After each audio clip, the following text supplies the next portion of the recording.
Hello guys, welcome back to the channel और स्वागत है आपका एक और नए दिन में एक और नए वीडियो में। तो जैसे कि आपने वीडियो के टाइटल से ही देख लिया होगा कि आज हम बात करने वाले हैं कैंपस प्लेसमेंट के बारे में। जी हाँ, ये ऐसा टॉपिक है जो लास्ट ईयर से मुझे बॉदर कर रहा था कि भाई मुझे वीडियोस बनानी है एंड काफ़ी आप सभी लोगों के इतने सारे प्यारे प्यारे कमेंट्स आए हैं कैंपस प्लेसमेंट के ऊपर वीडियो बनाओ करके। तो मैंने भी सोचा कि चलो ठीक है, थोड़ा सा वेट कर लेते हैं बिकॉज अगर मैं कैंपस प्लेसमेंट के बाद ही ये डायरेक्टली मैं ये वीडियो अगर शूट करता तो कहीं ना कहीं मेरे व्यूज़ तो आ जाते, बट मैं वो एक्सपीरियंस आपके साथ शेयर नहीं कर सकता था जो कि मुझे पिछले लास्ट ईयर एंड इस साल मुझे सुनने के लिए और देखने के लिए मिले हैं। तो बेसिकली ये वाली जो वीडियो होने वाली है पूरी कैंपस प्लेसमेंट और उसके कुछ टॉपिक्स जो चुनिंदा टॉपिक्स हैं उसको लेके होने वाली है। और जितने भी क्वेश्चंस हैं आपके मन में उन सब का मैंने ये कंपाइल एक वीडियो बनाया है और उसमें मेरे कुछ टॉपिक्स रहेंगे। तो आज हम उन्हीं के बारे में हम बात करेंगे। इसमें क्या क्या टॉपिक्स होने वाले हैं, तो पहला कि कैंपस प्लेसमेंट क्या है, कैसे होता है, हाउ टू क्रैक इट, और इसमें कौन कौन से क्वेश्चंस पूछे जाते हैं, मतलब कौन से हमें टॉपिक्स इसमें कवर करने की ज़रूरत है, और लास्ट ईयर और करंट ईयर का जो एवरेज पैकेज गया है वो कितना गया है, और एक on an average cost accountant को कितना पैकेज ऑफर होता है कैंपस प्लेसमेंट में। कैंपस प्लेसमेंट में कौन कौन सी कंपनियां पिछली बार आई थी, इस बार आई थी, या हाईएस्ट पैकेज कितना था, लोवेस्ट पैकेज कितना था, और एक एवरेज पैकेज कितना था। तो ये सारी चीज़ें आज हम कवर करने वाले हैं। एंड लास्ट में मैं अपनी एक छोटी सी चैलेंज भी बताऊंगा कि मुझे कैंपस प्लेसमेंट के टाइम पे क्या चैलेंजेस फेस करने के लिए हुए थे। तो विदाउट वेस्टिंग एनी टाइम चलिए वीडियो को स्टार्ट करते हैं। तो जो आज का हमारा पहला टॉपिक है वो है कैंपस प्लेसमेंट बेसिकली क्या है। तो एज लाइक ICMAI ऐसे ही अदर स्टेचुटरी बॉडीज हैं जो अपने स्टूडेंट्स को ऑफर करते हैं कि आप जब अपना कंप्लीट कर लेते हैं अपनी डिग्री को, अपने ये जो पोस्ट ग्रेजुएशन है, देन उसके बाद वो कैंपस प्लेसमेंट को ऑर्गेनाइज करते हैं अपने ही इंस्टीट्यूट में। तो इंस्टीट्यूट हमारा क्या करता है बेसिकली, वो ऑफर करता है स्टूडेंट्स को कि जाने से अच्छा है बेसिकली अपने इंस्टीट्यूट ही अपना इंटरनल ये प्रोसीजर बनाता है और इंस्टीट्यूट ऑफर करता है स्टूडेंट्स को। और इसमें बेसिकली जो स्टूडेंट से मांगी जाती है वो अराउंड 4000 है, एक मिनिमल फीस है। वो फीस भी इसलिए मांगी जाती है बिकॉज क्योंकि campus placement basically free of cost नहीं ऑर्गेनाइज किया जा सकता। उन्होंने एक ऑन एन एवरेज कॉस्ट बना के कि लाइक 4000 का एक इंस्टीट्यूट हमसे चार्ज लेता है, और उस चार्ज के बेसिकली हम उस चार्ज के बेस पे हम अपना एक फॉर्म फिलअप करते हैं। कैंपस प्लेसमेंट का वो फॉर्म होता है, और उस फॉर्म को अगर हम भर देते हैं और उसमें अपनी डिटेल्स हमें वैलिड डिटेल्स हमें पुट करनी होती हैं, प्लस हमें अपना करंट जो रेज्यूमे चल रहा होता है वो हमें अपलोड करना पड़ता है इंस्टीट्यूट की साइट पे। एंड लेटर ऑन कंपनीज जो आती हैं वो हमें शॉर्टलिस्ट करती हैं, एंड उनके शॉर्टलिस्ट के बाद हमारे इंटरव्यूज होते हैं, इंटरव्यू राउंड होते हैं, अलग अलग कंपनीज में होते हैं, अलग अलग डिफरेंट राउंड होते हैं। एंड आफ्टर दैट अगर आप राउंड्स में भी सेलेक्ट हो जाते हो तो लास्ट जो पर्सनल राउंड होता है, जो भी डायरेक्ट इंटरव्यू होते हैं, वो सब कंप्लीट होने के बाद आपका एक कैंपस प्लेसमेंट होता है। तो basically first step is filling form and last step is getting a placement. पहला बेसिक क्वेश्चन हमारा क्लियर है कि कैंपस प्लेसमेंट क्या है, कैसे होता है मैंने बता दिया, like first steps to last step मैंने एक्सप्लेन कर दिया है। एंड अगर फिर भी कोई कंफ्यूजन हो तो प्लीज कमेंट में जरूर पूछना। And third is how to crack it, मतलब लाइक उसमें आपको क्या टेक्निक्स चाहिए, स्किल्स चाहिए, क्या रिक्वायरमेंट्स है बेसिकली। तो जो भी कंपनीज होती हैं मैं यहाँ पे स्नैप लगा दूंगा, लास्ट ईयर कौन सी कंपनीज आई थी, कौन सी कंपनीज आई थी, एंड इस साल कौन सी कंपनी आई थी। अगर मेरे पे स्नैप हुआ तो मैं यहाँ पे अटैच कर दूंगा। तो बेसिकली कंपनीज बहुत सारी आती हैं लाइक और हमारा चैप्टर वाइज अगर मैं बात करूँ institute of cost accountant of India की, तो उसने उसके 4 मेजर रीजंस हैं, WIRC, NIRC, EIRC और SIRC। तो बेसिकली इनके बेस पे ही वो चारों तरफ मतलब लाइक चारों कॉर्नर्स में अपने ये इंस्टीट्यूट कैंपस प्लेसमेंट करवाता है। और आप कहीं पर भी इसको फिलअप कर सकते हो। Like I live in Delhi, if I want to participate in a campus placement of the NIRC sorry WIRC chapter, मतलब लाइक कैलकाटा में अगर मुझे वो कैंपस प्लेसमेंट मुझे पार्टिसिपेट करना है तो आई कैन अवेल इट। मतलब बेसिकली मैं किसी भी रीजन से किसी भी सेंटर में मैं एनरोल अपने आप को करा सकता हूँ। बट याद रहे जो वहां पर कंपनीज आएगी वो जरूरी नहीं है कि वो दिल्ली में भी आए। लेट्स सपोज कि इंडियन ऑयल या फिर मान लेते हैं कोई प्राइवेट कंपनी ले लेते हैं लाइक GST सुविधा, लाइक सपोज यहाँ पे हम 2-3 कंपनियों के एग्जांपल ले लेते हैं, लाइक विप्रो हो गया, गेल हो गया, इंडियन ऑयल हो गया, या फिर जेनपैक या एक्सेंचर हो गया। तो सपोज वो सारी कंपनीज दिल्ली में आ रही हैं, बट ज़रूरी नहीं है कि वो कैलकाटा में भी आए। कैलकाटा में क्या पता केप जेमिनी आ जाए, या फिर मान लेते हैं EXL आ जाए, या फिर मान लेते हैं एक्सीडेंस आ जाए, या फिर डिफरेंट डिफरेंट कंपनीज आ सकती हैं। तो और कॉमन कंपनीज भी आ सकती हैं। तो कहने का मतलब बेसिकली ये है कि कंपनीज आती हैं एंड वो पहले शॉर्टलिस्ट करती हैं कैंडिडेट, जो भी कैंडिडेचर ने अपना फॉर्म फिलअप करा होता है और जो उसका CV है, जो उनकी रिक्वायरमेंट्स है, उसको देखते हुए ये शॉर्टलिस्ट करते हैं कैंडिडेट्स को। एंड देन उसके बाद वो अपनी स्किल सेट को मैच करते हैं, मतलब जो उनका क्राइटेरिया होता है कि like for which post they want candidature. तो बेसिकली वो उनका अपना क्राइटेरिया बनाया रहता है। जैसे कोई एक कंपनी है और उसका क्राइटेरिया बेसिकली ये है कि उसे रैंक होल्डर चाहिए, तो वो रैंक होल्डर पे फिल्टर लगा देते हैं। तो बेसिकली जितने जितने रैंक होल्डर्स हैं, चाहे वो इंटर में हो, फाइनल में हो, तो वो एक रैंक होल्डर की अलग से लिस्ट आ जाती है। एंड सपोज उसके बाद उन्होंने सेकंड फिल्टर लगाया है रैंक होल्डर्स के बाद, दे वांट की rank holder who have more than 55 और 60% इन ग्रेजुएशन। तो उसके बाद भी वो नेक्स्ट फिल्टर लगा देते हैं कि भाई ग्रेजुएशन में भी जिसने 60% और उससे ज्यादा परसेंटेज गेन करे हुए हैं, उनके और कैंडिडेचर छट के आ जाए, मतलब कि डिवाइड हो जाए, अलग आ जाए। तो सपोज अगर 100 स्टूडेंट्स के 100 जो वो थे कैंडिडेचर थे हमारे कैंपस प्लेसमेंट के, जिन्होंने भरा था कैंपस प्लेसमेंट के लिए, उनमें से 90% के 60% से ऊपर है, या फिर मान लेते हैं 20 सपोज 70% के अगर 60% से ज्यादा मार्क्स है, तो सिर्फ 70% यहाँ पे छट के आ जाते हैं। देन कंपनी वांट कि सिर्फ मुझे तो 10 ही लोग चाहिए, तो वो कैसे इनका इंटरव्यू ले, तो 10 लोगों के लिए वो क्या ट्राई करती है कि वो सपोज सबको शॉर्टलिस्ट कर देती है एंड 70 लोगों को वो एक टाइम पे बुला देते हैं। तो मेरे टाइम पे तो ये ऑनलाइन था, बट अब ये ऑफलाइन हो चुका है बिकॉज ऑफ कोविड इश्यूज। 2021 में मेरा कैंपस प्लेसमेंट हुआ था, बट अभी जो करंट सिनेरियोज हैं वो ऑफलाइन हो चुके हैं। और उस केस में और इस केस में भी कोई ज़्यादा डिफरेंस नहीं है। बेसिकली क्या होता है कि एक पैनल बिठाया जाता है, हर कंपनी अपने कैंपस प्लेसमेंट के लिए एक पैनल बिठाती है। पैनल क्या होता है कि वो उस कंपनी के डायरेक्टर्स होते हैं, या फिर एक सीनियर एम्प्लॉयज होते हैं और HRs होती हैं। तो वो ये डिसाइड करते हैं कि जिस भी कैंडिडेचर को हम एक परफेक्ट जो सिनेरियो के लिए वो हायर करना चाह रहे हैं, वो उस कैंडिडेचर को फुलफिल कर रहा है या नहीं कर रहा है। तो उसके लिए वो कुछ पर्सनल राउंड्स होते हैं, 3-4 राउंड होते हैं, वो उसमें कुछ क्वेश्चंस करते हैं, उसके बारे में हम बात करते हैं। मैं सिर्फ आपको अभी प्लेसमेंट का वे बता रहा हूँ।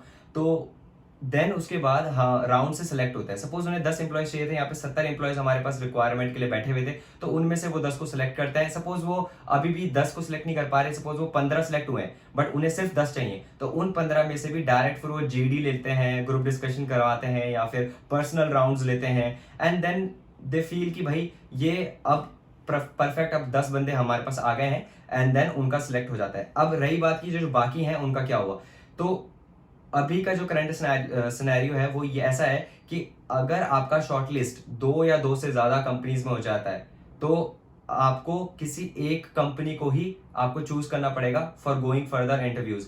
सपोज कि मेरा इंटरव्यू, सपोज कि मुझे किसी कंपनी ने सिलेक्ट कर लिया, किसी 2 कंपनी ने मुझे सिलेक्ट किया है, तो मैं एक टाइम पे दोनों में इंटरव्यू नहीं दे सकता। मुझे ये डिसाइड करना पड़ेगा कि मुझे पहले किस में इंटरव्यू देना है।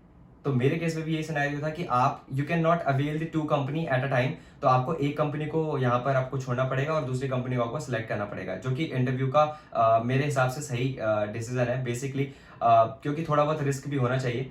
So this is the technique of interview, मतलब बेसिकली जो प्रोसीजर होता है वो ऐसे ही चलता है। एंड उसके बाद कौन कौन सी स्किल्स चाहिए, तो मुझे जहां तक लगता है कि एक स्टूडेंट में मतलब MS ऑफिस पूरा अच्छे से आना चाहिए उसे। MS ऑफिस में PPT, वर्ड और एक्सेल की नॉलेज तो होनी ही चाहिए। ये तो मतलब बेसिक नॉलेज है, ये तो आनी चाहिए। एंड सेकंड ऑप्शन इज कि मैंने अपनी पिछली पुरानी वीडियोस में भी ये लाइन जरूर बोली है कि भाई कैंपस प्लेसमेंट में बैठते टाइम आपसे जरूर पूछेंगे कि आपने ट्रेनिंग कहाँ से करी है और उसमें क्या क्या सीखा है। तो बी कॉन्फिडेंट अबाउट दैट, चाहे आपने कुछ भी सीखा है, डोंट हाइड इट। आपको सब चीज़ अपना काम एक्सप्लेन करने की ज़रूरत है, और अगर आप अच्छे से एक्सप्लेन कर लेते हो और आप इतने उसे समझाने में समर्थ होते हो, basically like if you are able to pursue them कि भाई मैंने ये काम करा है और मैंने इस तरीके से मुझे ये एबिलिटी आई है इस काम में, अगर आप इतना तरीके से उसे समझा पा रहे हो तो आपके चांस ज़्यादा हो जाते हैं। और बेसिकली मतलब you need a practical training aspect also, मतलब वो जरूर वो हमेशा ये देखेंगे आपके अंदर कि आपने प्रैक्टिकल ट्रेनिंग कहीं से करी है या नहीं करी है। अब if I talk about the fake और डमी ट्रेनिंग्स, तो डमी ट्रेनिंग्स वालों का तो मेरे ख्याल से कहीं होता नहीं है। डमी ट्रेनिंग्स करके कहीं पे कैंपस प्लेसमेंट हो जाए, ऐसा हो नहीं सकता, बिकॉज जो भी आप ट्रेनिंग करते हो वो कुछ ना कुछ उससे रिलेटेड ज़रूर पूछते हैं आपसे, और जिसने फेक या डमी ट्रेनिंग्स लगाई रहती है वो कहीं ना कहीं फंस जाता है कैंपस प्लेसमेंट के टाइम पे। तो बेसिकली स्किल्स यही हैं, बेसिक स्किल्स लाइक एक्सेल वगैरह पे फोकस करें, कम्युनिकेशंस पे फोकस करें, और be confident what ever you have learn in your all the during practical trainings. तो ये तीनों चीज़ अगर आपके पास है तो ही आप अपने आप को उस पोजीशन पे ला सकते हो जहाँ पर आपके साथ काफ़ी ज़्यादा स्टूडेंट्स बैठे हुए हैं रिक्रूटमेंट के टाइम पे। तो बेसिकली ये तो बेसिक चीज़ें हैं जो होनी चाहिए स्किल्स में। और उसके अलावा आपको कुछ टॉपिक्स कवर करने पड़ते हैं। अब वो क्या टॉपिक्स करने पड़ते हैं उसके बारे में बाद में बात करेंगे। तो basically skills, I think skills इतनी तो कम से कम चाहिए, ठीक है। प्रैक्टिकल ट्रेनिंग होनी चाहिए। सपोज अगर मान लेते हैं किसी ने 6 महीने की ट्रेनिंग करी है, और अगर मान लेते हैं सिनेरियो में let's take a one more example, suppose a student है एंड बी स्टूडेंट है। ए स्टूडेंट ने 2-3 साल की ट्रेनिंग कर रखी है, कहीं से कंप्लीट कर रखी है, एंड ही और she has a best practical training exposure. और एक स्टूडेंट है जिसने सिर्फ 6 महीने की ट्रेनिंग करी है, बट उसको भी अच्छी खासी नॉलेज है। तो यहाँ पर कुछ कंपनियां ये करती हैं कि उस एक्सपीरियंस होल्डर को ले लेती है उस पोस्ट के लिए। तो यहाँ पे अपने आप को थोड़ा सा और अपग्रेड करने की आपको जरूरत है। लाइक ट्रेनिंग्स जितनी ज़्यादा हो जाए तो बेटर ही रहता है वैसे तो, पर आई वुड से कि 6 महीने नहीं, अब तो ट्रेनिंग्स ऑलमोस्ट 15 मंथ्स की हो रखी है। तो don't skip your practical training. और 15 महीने बोला है तो आराम से यार 15 महीने करना ही, कभी 15 महीने से कम मत करना। 15 महीने या 2 साल इज अ इनफ थिंग। और ताकि पढ़ाई के साथ साथ आपका ट्रेनिंग प्रैक्टिकल एक्सपोजर भी आपका बना रहे, ठीक है। Next thing is topics needs to be cover in campus placement. तो डिपेंड करता है कंपनी टू कंपनी कि कंपनीज कौन सी आ रही है। लाइक मैंने स्निप अगर लगा रखी हो, लास्ट ईयर जो कंपनी आई थी और जो करंट ईयर कंपनीज आई थी, they are almost different companies, और हमेशा अलग अलग तरीके की कंपनी आती है। Last year if I talk about, like I got a campus placement in Accenture private limited. So Accenture ने फाइनेंस प्रोफेशनल के लिए हायर करे थे स्टूडेंट्स, और उस टाइम पे जो कैंपस प्लेसमेंट हुआ था उसमें उनका जो बेसिक मोटो ये था कि जो भी रैंक होल्डर्स हैं इंटर या फाइनल्स में, वो तो देखने ही देखने, बट अपार्ट फ्रॉम इट उनका जो मेन आई बिलीव कि उनका जो मेन फोकस था वो उनकी प्रैक्टिकल एस्पेक्ट्स वाली ट्रेनिंग्स पे था। Like a person who has a training exposure और मोर देन 1 ईयर, तो उनका एक फिल्टर तो ये कंफर्म था, आई एम डैम श्योर। और उनका बाकी जो शॉर्टलिस्ट हुए उसके बाद जो उन्होंने इंटरव्यू राउंड्स लिए, उसमें उनके मेन फोकस जो थे वो कॉस्टिंग में थे और अकाउंट्स में थे, और टैक्सेशन में मुझसे ज़्यादा कुछ पूछा नहीं था। तो आई वुड से कि कॉस्टिंग अपना पक्का कर लेना। As a cost accountant I am telling you guys कि कॉस्ट अकाउंटेंट हमारा मेन सब्जेक्ट है। तो कॉस्ट अकाउंटेंट जितने ज़्यादा हो सके प्रैक्टिस ज़रूर करना कैंपस प्लेसमेंट में बैठने से पहले, और ये हमेशा काम आएगी क्योंकि हमारी जो फील्ड है हमें कॉस्टिंग का ही एक्सपोजर लेके बाहर जाना होता है। तो कॉस्टिंग अपनी परफेक्ट कर लेना। एंड सेकंड थिंग इज कि अकाउंट्स में भी आप क्या कर सकते हो, like balance sheet preparation. Like IAS तो पूरे कवर कर लो, जितने भी अकाउंटिंग स्टैंडर्ड है और इंडियन अकाउंटिंग स्टैंडर्ड है, इनमें डिफरेंस और इनके कहाँ कहाँ पे प्रैक्टिकल यूज हो सकते हैं। और हमेशा अपने पास जब भी आप किसी चीज़ को आप एक्सप्लेन करो तो हमेशा ये टिप्स है, ये टिप्स आप लिख सकते हो कि कभी भी आप किसी भी एस्पेक्ट को अगर आप एक्सप्लेन कर रहे हो, like if you are explaining the budgeting, like contract budgeting or something budgeting, तो you have a practical example of it. like अगर आप अच्छे से उसे एक्सप्लेन कर सकते हो कि यार ऐसे ऐसे ये होती है budgeting, this kind of budgeting use in this factories और दिस कंपनीज, और इन करंट सिनेरियो कहाँ पर इस टाइप की अप्रोच को लिया जा रहा है, तो this kind of practices will help you in campus placement. कि भाई आप हर चीज को अच्छे से अपने जेस्चर पोस्चर से समझाएं, अच्छे से उसे एक्सप्लेन करने की ट्राई करें। हमेशा ये हॉश पॉश करके एक्सप्लेन ना करें, उसको एक अच्छा सा एक प्रैक्टिकल एग्जाम्पल दें। रिक्रूटर भी आपको देखेगा, आपको थोड़ा सा अलग समझेगा बाकियों से, क्योंकि बाकियों को बुकिश नॉलेज आती है एंड आपके पास एक परफेक्ट एग्जाम्पल है अगर सपोज, तो आपका पॉइंट थोड़ा सा प्लस पॉइंट बन जाता है। मतलब कि आपके 1.5 पॉइंट या 2 पॉइंट बन जाते हैं उसी क्वेश्चन के जो वो पूछना चाह रही हैं या चाह रहे हैं।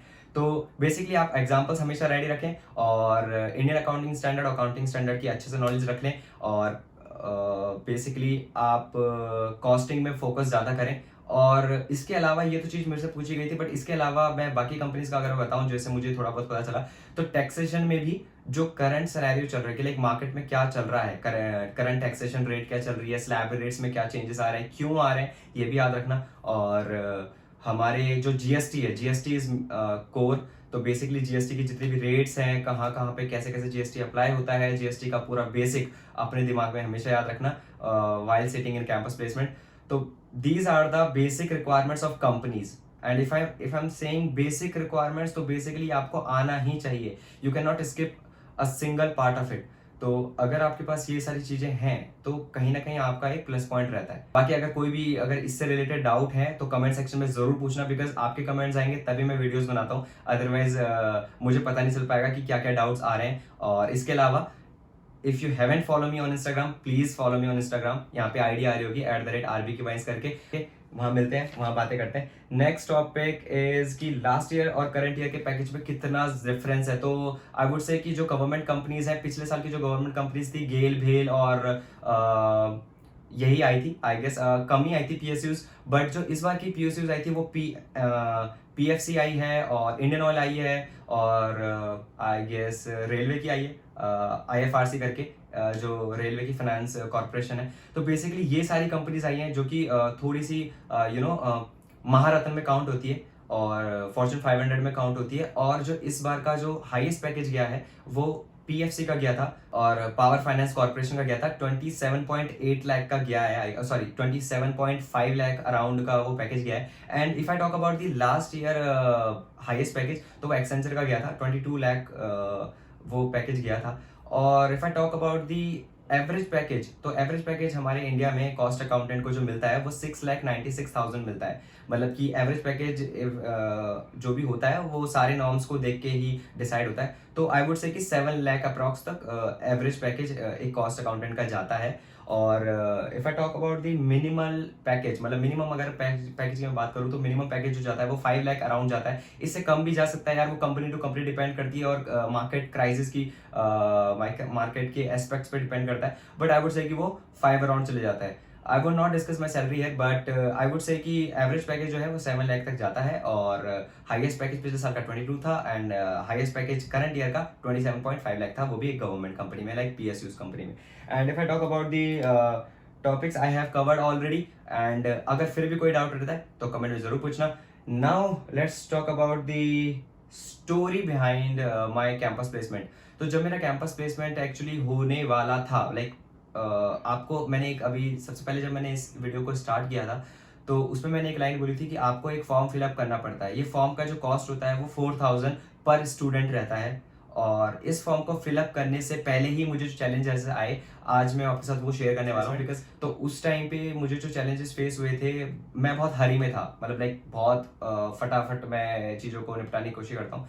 तो उस टाइम पे मैं फॉर्म फिलअप कर रहा था एंड उस टाइम अराउंड 11 o'clock हो गए थे रात के, और मैंने जल्दबाजी में जो फॉर्म फिलअप करा वो एक्चुअली बिना मतलब देखे इसी लैपी में मैंने अपना फॉर्म फिलअप कर रहा था। तो बेसिकली उस टाइम पे ऐसा हुआ कुछ कि जल्दबाजी में मैंने जो डेट ऑफ बर्थ थी, मतलब आपको फॉर्म फिलअप के टाइम पे आईडी पासवर्ड भी जनरेट करना पड़ता है। तो आईडी पासवर्ड के तौर पे मैंने आईडी तो हमेशा हमारा जो एनरोलमेंट नंबर होता है स्टूडेंट्स का वही रहता है, बट पासवर्ड आपका एक डेट ऑफ बर्थ होती है। तो बेसिकली जल्दबाजी में मैंने डेट ऑफ बर्थ 1996 की जगह वो मैंने 1969 कर दिया। तो ये करने से क्या हुआ कि बेसिकली मैं अब एंटर ही नहीं कर पा रहा था अपने फॉर्म को देखने के लिए। And I tried a lot, I talked many teachers. Basically मुझे टीचर्स के बारे में कोई नॉलेज नहीं थी कि लाइक मुझे किस टीचर से ये सलाह लेनी चाहिए, मुझे किस टीचर से पूछना चाहिए कि भाई मेरे साथ ऐसे हो चुका है, लाइक मैं फॉर्म फिलअप नहीं कर पा रहा हूँ, मैं वापस से एंट्री नहीं ले पा रहा हूँ। बिकॉज मैंने तो क्रिएट आईडी कर दी है एंड फॉर्म भी आधा फिलअप कर दिया था, बट जब तक मैं आया तो लॉग आउट हो चुका था सेशन। एंड जब मैंने लॉग इन करने का ट्राई किया, जब मैंने लॉग इन करने का ट्राई किया अगेन, तो लॉग इन ही नहीं हो पा रहा था। बिकॉज आईडी ठीक है बट पासवर्ड में 1996 की जगह 69 हो गया है। मतलब बेसिकली जो ईयर था, जो डेट ऑफ बर्थ का जो ईयर है वो उल्टा हो गया है। तो इसकी वजह से मैं एंटर नहीं कर पा रहा हूँ। अब मैं जब एंटर नहीं कर पा रहा हूँ तो बेसिकली मैं फॉर्म नहीं फिलअप कर पा रहा हूँ। And that time I had only 10 days to fill up that form. और उस टाइम पे काफ़ी चैलेंजेस आ रहे थे इंस्टीट्यूट का, जो बेसिकली कहते हैं ये थोड़ा सा सर्वर भी डाउन चलता है, तो नो वरीज, सर्वर्स हमेशा सबके इश्यूज रहते हैं। और उस टाइम पे मेरे पास like I do not have any, I dent have any hope कि भाई मैं कैसे इस फॉर्म को फिलअप करूं। Like I talk many students, many teachers, but हर जगह से I have lost the hope कि भाई अब मैं अगेन फॉर्म फिलअप कर सकता हूँ। But somehow I have manage, like I talk to NIRC, sorry NIRC भी करा, बट NIRC से भी कोई रिस्पॉन्स नहीं आया, because they are just branch. And तो then I call to head office, मैंने WIRC पे कॉल करा Calcutta, and then I got to know कि भाई कि अभी कोविड सिचुएशंस है, तो like you had to hold on the procedure. तो basically I do not have the time, like I dent have the time कि भाई मुझे वेट करना है, मुझे वेट करना है। लाइक मेरे पास इतना ज़्यादा टाइम नहीं था उस टाइम पे, because time was running. And 10 days गए, 9 days गए, 7, 5, 4, 3, and then suddenly I just realise कि भाई अब तो होने वाला है नहीं। तो उस टाइम पे मैंने कॉल करा WIRC में, मैंने सारे नंबर जो randomly I was calling to any random number जो भी मुझे मिलते गए। एंड फिर उस टाइम पे मुझे याद आया कि यार एक बार मेरा कैलकाटा जाना हुआ था ड्यूरिंग जब मुझे अवार्ड सेरेमनी में बुलाया था कैलकाटा, जब मेरा रैंक होल्डिंग में नाम आया था। तो बेसिकली उस टाइम पे मेरे पास एक नंबर था, तो मैंने वो नंबर कॉल किया, and then I got another number from that number कि भाई ये वाला नंबर है, आप इनसे पूछो। देन मैंने उस नंबर पे कॉल किया, and then I got to know the information कि भाई ये रिक्रूटिंग ऑफिसर है उस टाइम के, क्योंकि रिक्रूटिंग ऑफिसर हमेशा शायद हर साल चेंज होते हैं, आई डोंट नो, बट उस टाइम के ये रिक्रूटिंग ऑफिसर है। आप इनसे पता करो कि आपका फॉर्म इनके पास गया होगा, जो मैंने बताया आपको कैंपस प्लेसमेंट फॉर्म होता है। And then they took my application, they watch it, and they got to know कि भाई मेरी डेट ऑफ बर्थ ही चेंज हो रखी है एज अ पासवर्ड। तो they told me about that 1 day earlier of the filling that form, कि भाई मुझे एक दिन पहले ही पता चला। And then I just fill that form, and somehow I manage everything. So the moral of the story is कि डोंट लूज होप, एंड भाई ट्राई करते रहो, बिकॉज आई डोंट नो, भाई हमें नहीं पता कि कब किस सिचुएशन में पास अप लट जाए। तो हमेशा ट्राई करते रहो, जितने भी ऑड्स हैं सारे लगा के देखो, इधर उधर से चीज़ें देखो, पूछो, क्योंकि पूछने से होगा। सारी चीज़ें करते रहो, और कहीं ना कहीं मतलब होप मत खो, बस करते रहो। तो so that is the today guys, और ज़्यादा वीडियो को लंबी नहीं करूँगा। अगर फिर भी कोई डाउट रहता है कैंपस प्लेसमेंट रिलेटेड, तो प्लीज़ कमेंट में पूछ लेना। और रही बात अपार्ट फ्रॉम दिस चैनल, तो I haven't post any video since last 25 to 27 days। सो अब कंटिन्यू होंगी videos. I was in rest mode, और थोड़ा सा रेस्ट मोड में चले गए थे अपन लोग, तो ऑलमोस्ट 1 महीने से कोई वीडियोस नहीं आई है। बट अब CMA की वीडियोस आई करेंगी, आप कमेंट में पूछा करो। और काफ़ी ज़्यादा रिक्वेस्ट पेंडिंग्स पड़ी हुई है मेरे DM में, इंस्टाग्राम DM में, तो उनका भी मैं जल्दी से रिप्लाई करूंगा। और फटाफट से इस वीडियो को मैं यही एंड करता हूँ। और अगर चैनल पे नए हो तो सब्सक्राइब कर देना, चाहे आप CMA के हो या अदर देन CMA हो, तो प्लीज़ इस चैनल को सब्सक्राइब कर देना। और अगर ट्रैवल वीडियो देखनी है तो इस चैनल को सब्सक्राइब जरूर कर देना, अगर ट्रैवल वीडियो देखनी है तो। मिलते हैं किसी नई वीडियो में, तब तक के लिए बाय बाय, टेक केयर।